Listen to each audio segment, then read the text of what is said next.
Paz do Senhor, igreja. Amém. É um prazer estar com vocês mais uma vez. Que Deus continue nos abençoando. Trago saudação da igreja de Londrina.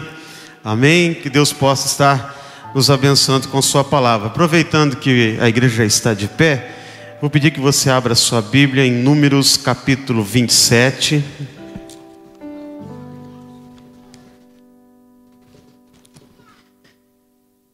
Números capítulo 27, vou ler a partir do verso 1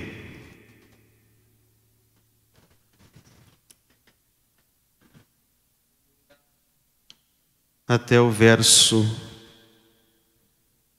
11. Números 27,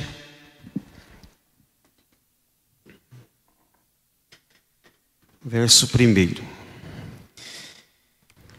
Na tribo de Manassés havia 5 irmãs que se chamavam Macla, Noa, Ogla, Milca e Tirza. Eram filhas de Zelofeade e descendentes diretos de Éfer, Gileade, Maquir, Manassés e José. Elas foram falar com Moisés, com o sacerdote Eleazar, com as autoridades e com todo o povo na entrada da tenda sagrada. Elas disseram: o nosso pai morreu no deserto e não deixou filhos homens. Ele não estava entre os seguidores de Corá, que se revoltaram contra Deus, o Senhor, mas morreu por causa de seu próprio pecado.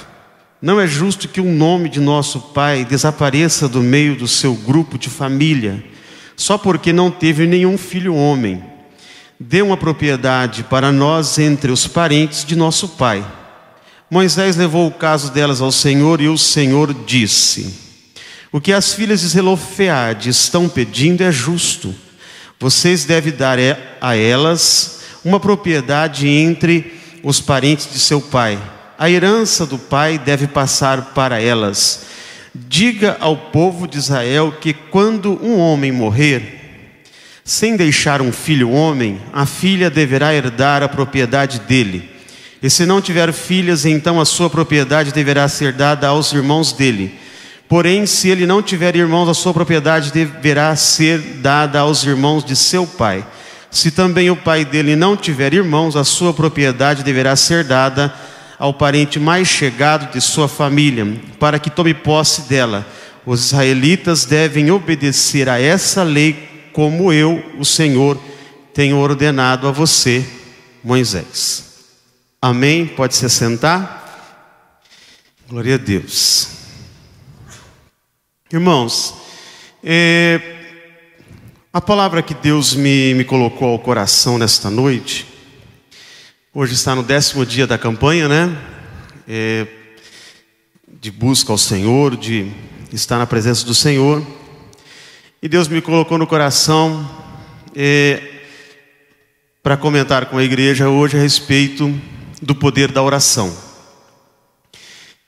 Tudo é possível ao que clama a Deus. Tudo. Irmãos, nós entramos um ano, saímos o ano passado e geralmente todos nós temos às vezes a mania, ou às vezes de anotar ou de pensar, de ficar meditando o que aconteceu no ano passado, o que não pudemos fazer, o que deixamos de fazer, o que não conseguimos conquistar, alguns objetivos, alguns sonhos que às vezes ficaram para trás, algumas coisas que desejamos. E geralmente alguém no começo do ano, às vezes tem a mania, mesmo sendo escrito no coração, de começar a pautar algumas prioridades para o ano que está entrando. Geralmente nós fazemos isso. E essa palavra que eu tenho pregado nesse início de ano é que na lista dessa prioridade nós temos que colocar bem lá na ponta a busca a Deus, para que todos os demais itens dessa lista venham se realizar para a glória de Deus e para o seu bem-estar. Irmãos, a oração ainda é a chave da vitória. Você pode perceber que a igreja modernizou, a igreja, muitas coisas ela deixou de fazer, muitas coisas passou a fazer, a igreja acompanhou de certa forma a modernidade do mundo. Hoje nós temos diferenças de culto, de liturgia, temos diferenças de doutrina, de costumes, muitos foram deixados para trás. Entendemos que muitos deles realmente eram costumes, né, e por isso foram deixados para trás. Mas uma coisa que não envelhece, e o único segredo ainda de termos vitória é através da oração. A única maneira de encurtarmos a distância da terra ao céu é a oração. A única maneira de eu baixar o céu na minha casa é a oração. Através da oração, irmãos, Deus faz o impossível na minha vida. Aquilo que é desejo do teu coração, aquilo que alguém diz que não, o médico diz que não, alguém meneou a cabeça para você, falou não tem mais jeito, vá para a oração, Deus vai te ouvir, Deus vai te abençoar, vá para o clamor, aleluia. Irmãos, esse ainda é o segredo. Nós estamos numa modernidade de comunicação, já percebeu? Celular que você compra hoje, vai comprar amanhã, já está diferente, tudo diferente. Eu era do tempo que a minha mãe, quando comprou o primeiro telefone, foi a longas prestações e quase que soltamos rojão na casa, de tão difícil que era conquistar um telefone fixo, né? E foi modernizando, vem o telefone sem fio, e vem o celular, né? E com o celular a sua modernidade, vem aí, tem muitas maneiras de comunicação, rede social, WhatsApp, Facebook. Mas irmãos, na presença do Senhor, a única maneira de comunicarmos com Deus é através da oração. Eu fico pensando assim, irmão, se a juventude, e às vezes até muitos mais do que a juventude, se gastasse o tempo em oração, o mesmo tempo que se gasta em WhatsApp, olha, irmãos, alguém está dizendo por aí que a igreja hoje está caminhando a passos mais lentos porque não está andando de joelho. Posso até acreditar. Alguém está dizendo também que falta um pouco de poder mais na igreja, não vemos mais muitos milagres porque a igreja está vacilando no caminhar de joelhos. Irmão, é a palavra de Deus para o teu coração. Você vem aqui ouvir uma palavra de Deus que é vitória para a tua casa. Irmãos, tire tempo de oração, busque a Deus, se aproxime de Deus, busque ao Senhor, e Deus tem vitória para você. Deus tem vitória para você. Glória a Deus. É a maneira de nós nos aproximarmos de Deus, vermos a grandeza de Deus. É a maneira de conquistarmos o impossível de Deus, aleluia. Irmãos, pela oração Deus transforma coração, pela oração Deus muda a lei, aleluia. Diz que um certo dia um senhor estava andando com seu filhinho e ele fez uma pergunta bem intrigante, difícil de responder. Pai, que tamanho é Deus? Qual que é o tamanho de Deus? Diz que o pai pensou, diz que ele olhou para cima assim, viu um avião bem de longe, falou para o filho assim: filho, que tamanho é aquele avião? Ele falou: pequeno, pai. E o avião foi sumindo. Ele perguntou de novo: filho, que tamanho que está o avião? Bem pequenininho, pai. E o avião foi sumindo. Filho, que tamanho está aquele avião? Pequenininho, está quase sumindo. Diz que ele pegou o menino, levou até o aeroporto e diz que entrou no aeroporto, naquele Boeing bem grandão, e colocou o menino em frente do avião e falou assim: filho, que tamanho é o avião? Pai, como é grande o avião, como é grande. Assim é Deus, meu filho. Quanto mais próximo estamos dele, maior ele é. Quanto mais distante, menor ele é. E a única maneira de nós nos aproximarmos de Deus, irmãos, é através da oração. Não existe outro segredo. Eu li essa história porque fala a história de 5 irmãs. 5 irmãs que mudaram história, mudaram lei, aleluia, pela sua persistência em buscar a Deus, em buscar ao Senhor. A Bíblia diz que elas eram filho de Zelofeade, né, filhas. E esse homem então morreu, e elas mudaram a história numa época em que a mulher não tinha vez, não tinha direitos. Tanto é que se a família não tivesse filho homem, a herança do pai não ficaria para as filhas.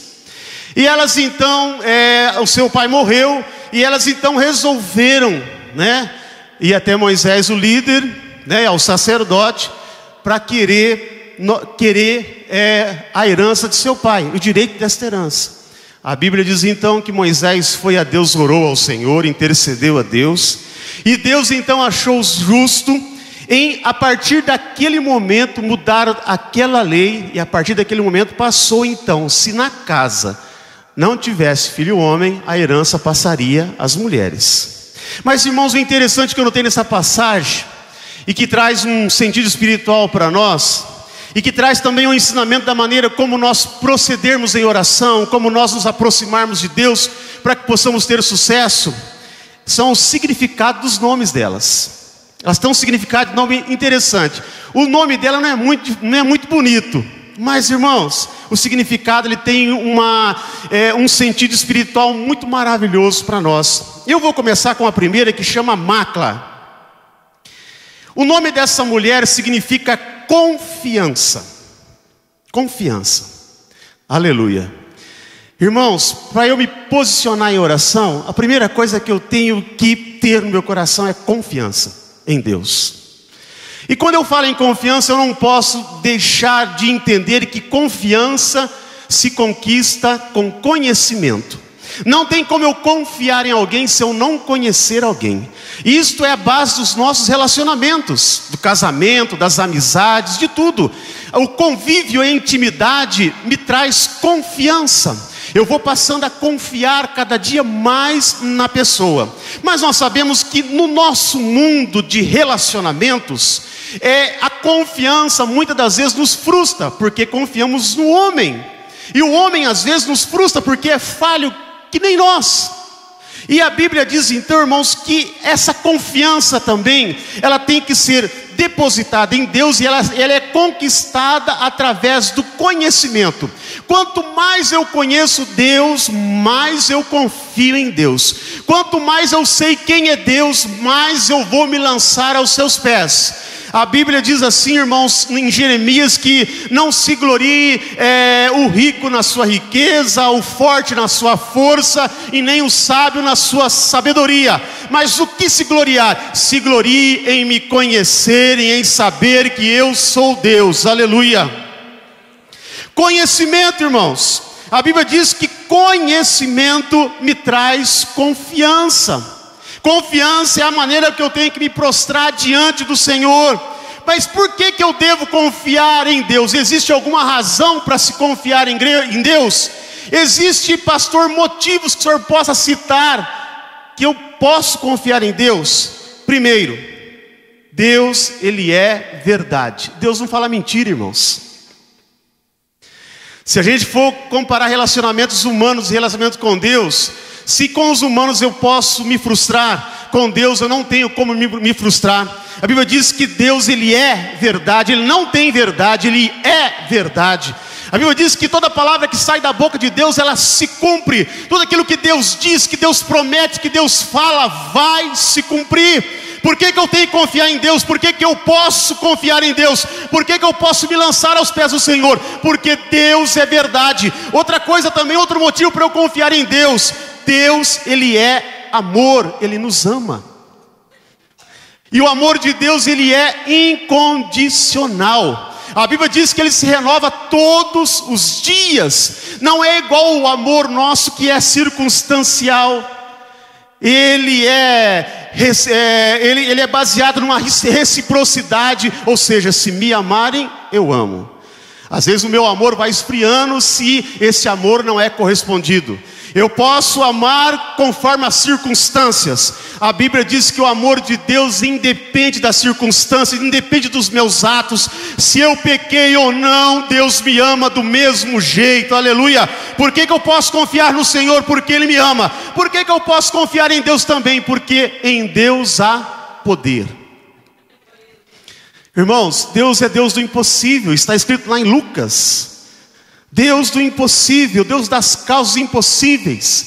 aquilo que o homem não pode, aquilo que as coisas não favorecem, aquilo que está desacreditado, aquilo que não se tem mais jeito. Deus é poderoso para dar jeito em qualquer situação.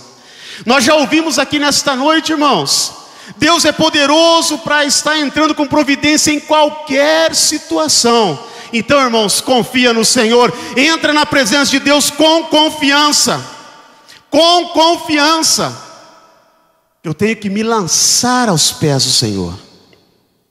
A outra significava, o nome dela era Noa, significava aquela que não se detém.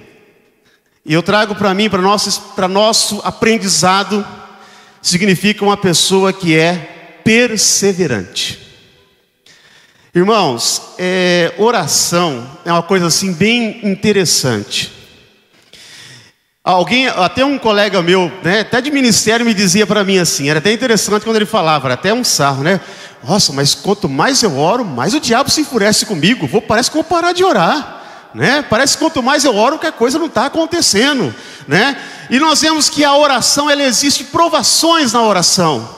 Esse espaço entre você, entre a situação que você está agora e a sua situação de vitória, é esse período que eu vou ter que perseverar em oração. É esse período que eu vou ter que me manter em oração. É esse período que eu não vou ter que desfalecer no primeiro obstáculo que se tiver. Nós temos que perseverar em oração.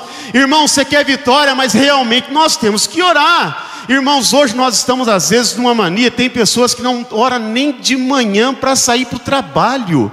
Irmãos, tem pessoas que acordam 5 para pegar o ônibus ou para pegar o carro. E se a oração que ele faz, eu sempre falo que as pessoas fazem a oração do caçador, um joelho dobrado, o outro já levantado. E às vezes ele ora com atenção o que está passando lá na rua. Se o ônibus está passando lá, Senhor, muito obrigado, e vai, e quer vitória ainda, irmão. Se você não se colocar na presença de Deus, se você não tirar tempo para buscar ao Senhor, se você não se lançar diante de Deus, não há vitória. Quer ter vitória? É profecia para você pela palavra de Deus. Deus vai te dar vitória hoje, mas desde que o seu coração se coloque prostrado diante do Senhor, e Deus vai abrir porta aonde não há porta para você. Aleluia. Mas eu tenho que perseverar, irmãos. Eu não posso me deter em meio às circunstâncias. Eu me lembro de Caleb. É interessante a história de Caleb. Dentre aqueles que saíram do Egito, Caleb e Josué, os que entraram na terra prometida, eles foram enviados, quando Moisés enviou os 12 espias para espiar a terra que Deus tinha prometido. Foi 12, 10 voltaram com uma resposta pessimista, uma resposta que eles visualizaram os empecilhos, o tamanho do inimigo, as dificuldades, enquanto que Josué e Caleb veio perseverante diante do Senhor, sabendo que Deus ia dar vitória. Mas Caleb tem uma história mais interessante ainda, irmãos, que ele requereu para ele uma promessa que foi feita para ele há mais de 40 anos atrás. E ele passou todo esse tempo orando e buscando ao Senhor, não desanimando e perseverando diante do Senhor. Ah, pastor, eu não consigo aguentar 40 anos, 45 anos, eu não consigo. A minha vitória era para ontem, mas persevere em oração e Deus vai te dar vitória, aleluia. Deus vai abençoar, mas nós temos que perseverar. Nós vemos que o nome da outra, Ogla, aquela que não muda, anda com os pés amarrados. O nome dela significa isso, aquela que não anda com os pés amarrados. Irmãos, isso significa para nós, os crentes que estão com os pés amarrados no mundo ainda. Estão com os pés amarrados em situações ainda difíceis. Que estão ainda dividido. Uma parte está aqui, não tem como ser assim, mas eu estou citando, Porque a Bíblia de Jesus falou assim: olha, ou você não tem como agradar dois senhores, ou você é de um ou você é de outro. João também diz que não tem como você amar o mundo e amar a Deus. Ou você ama ao mundo ou você ama a Deus. João também escreve em Apocalipse que Deus não gosta. Jesus falou assim para uma das igrejas da Ásia: oxalá você fosse frio. Porque eu entendo naquela palavra que frio ainda está em tempo de arrependimento, está ainda chegando, não experimentou o Evangelho, não experimentou a graça, não experimentou o poder de Deus, não foi salvo, não tem o Espírito Santo, há tempo ainda. Oxalá se fora frio ou quente, porque morno eu vou vomitar da minha boca. É uma palavra que João diz em Apocalipse. E nós vemos que tem muitos que não têm vitória. Tem muitos porque estão ainda com os pés amarrados no mundo.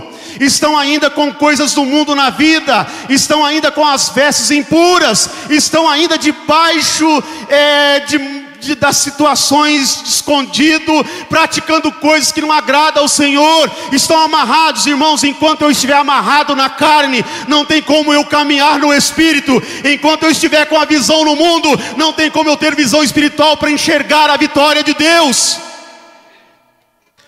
Irmãos, essa palavra, hoje nós estamos em uma igreja que nós temos uma liberdade tremenda.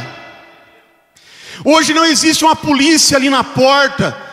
Eu falo às vezes polícia porque eu ainda aceitei Jesus em uma época em que, quando eu aceitei Jesus, o pastor já chegou para mim, e olha que não é muito longe, 26 anos atrás, ainda chegou para mim com uma cartilha: olha, a partir de hoje você não pode isso, não pode aquilo, não pode isso, não pode aquilo, não pode isso.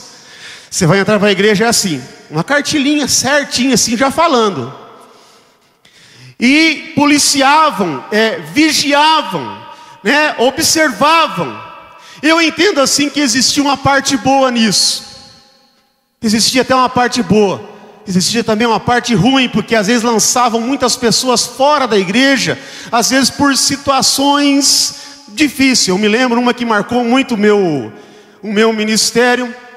Uma irmã que foi excluída porque cortou a ponta do cabelo, e eu fiz parte da reunião. Ainda me alegrei, porque fiquei vitorioso. A irmã pecou, descobriu, cortou a ponta do cabelo. Vamos excluir a irmã, os obreiros, aquele negócio, irmão. Jesus amado, que coisa mais absurda. Graças a Deus que eu conheço ela, está na igreja. Aleluia, glória a Deus. Aleluia. Mas, irmãos, hoje temos liberdade. Não tem ninguém nos policiando, não tem ninguém nos olhando, não tem alguém bancando. Já conheci pastor que banca o detetive com ovelha. Descobriu assim: olha, tá alguma coisa, ele ajunta dois obreiros, e vão bancar o detetive, vão fiscalizar ele, vão olhar ele, ver se ele está praticando, tirar foto, e tudo certinho para aprovar na reunião, para coisar. Irmãos, hoje não temos mais isso. Mas é interessante, eu me lembro agora que o pai chegou com uma melancia em casa, e o menininho olhou para o pai e falou assim: pai, onde o senhor conseguiu essa melancia? Foi ali, foi ali no lugar ali, pai. Pai, aonde o senhor conseguiu? Conquistei ali. Eu olhei para o lado, não vi nada. Olhei para o outro lado, não vi nada. Olhei para trás, não vi nada. Olhei para frente, não vi nada. E o menininho olhou para ele e falou assim: mas pai, o senhor olhou para cima? Irmãos, hoje a nossa vida é com Deus, a nossa vida é com Deus, a nossa responsabilidade é com Deus. Temos responsabilidade com a igreja, mas tem muitos que não têm vitória. Tem muitos que estão ficando pelo meio do caminho, porque estão com os pés amarrados no mundo, porque está entrelaçado, não tem como caminhar espiritualmente, não tem como ter vitória. Irmãos, todos esses são procedimentos que, se eu quiser ter sucesso na minha busca ao Senhor, a gente sempre ouve que o diabo não brinca de ser diabo, mas tem muito crente brincando de ser crente. Tem muito crente brincando de ser crente. Eu quero vitória, eu quero o Senhor, mas eu não estou pagando o preço. Eu estou ainda entrelaçado. A outra chamava-se Mica, aquela que tem autoridade.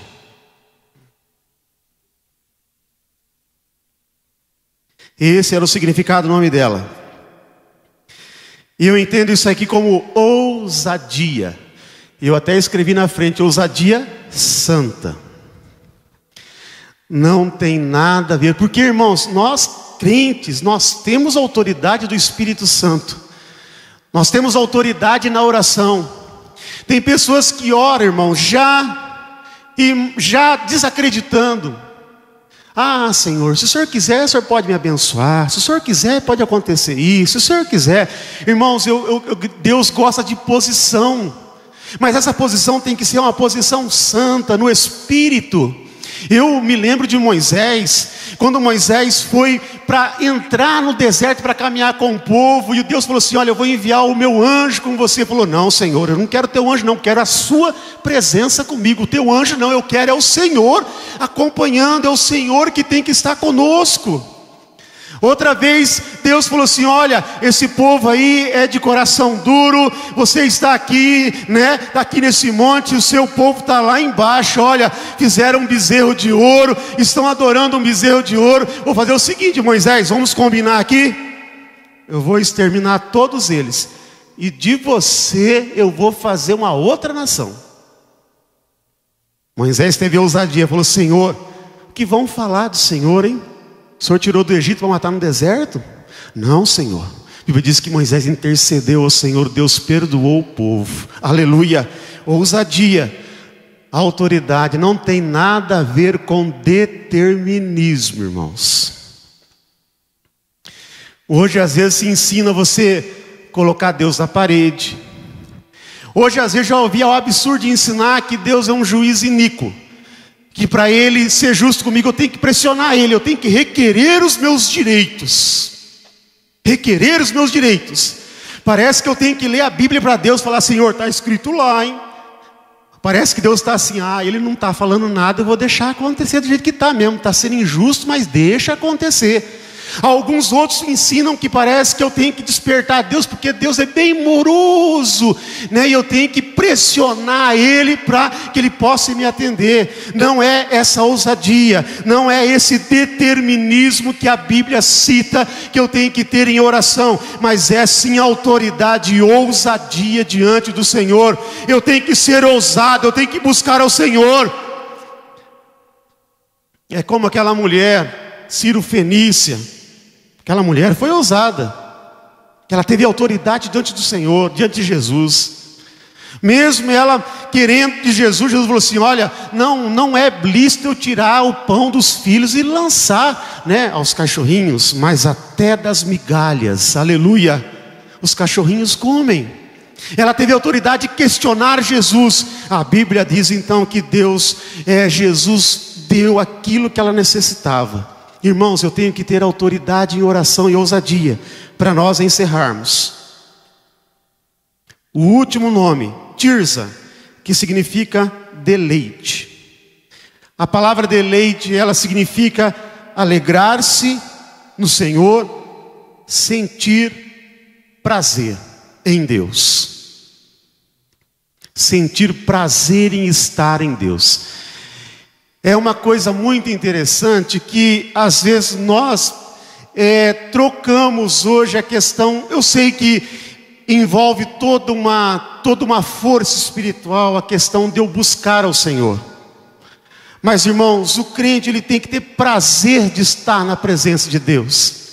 Ele tem que se alegrar em Deus. Ele tem que ter prazer, ele não tem que ter. Às vezes, eu sempre falo com a igreja assim. Eu vou para o culto, ou às vezes alguém fala assim: ai, culto hoje de novo. Ai, culto de novo. Ou então quando fala em oração: oração. Vai ter oração na igreja. Oração não. Oração é difícil. Eu gosto de cantar. Gosto de cantar. Alguém gosta de pregar. Alguém gosta de ter a oportunidade, mas oração, buscar a Deus, não, está difícil hoje.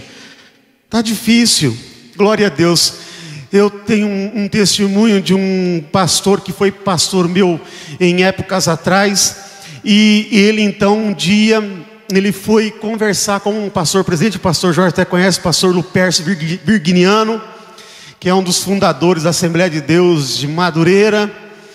E ele foi conversar com esse pastor lá no Brás, né? E chegou de manhã e o pastor falou assim: bom, antes de eu falar com você, pastor Luperce, nós vamos fazer uma oraçãozinha ali e depois eu falo com você. Esta oraçãozinha durou 4 horas.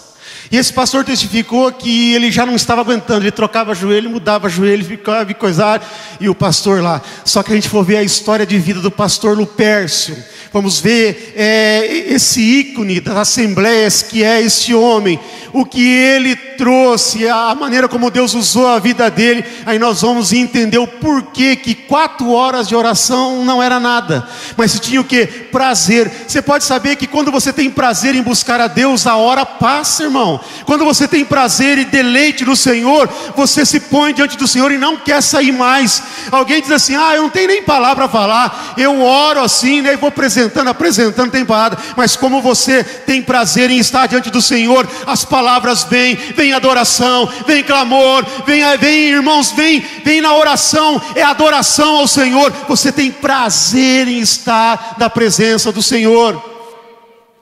É esse prazer que nós temos que resgatar.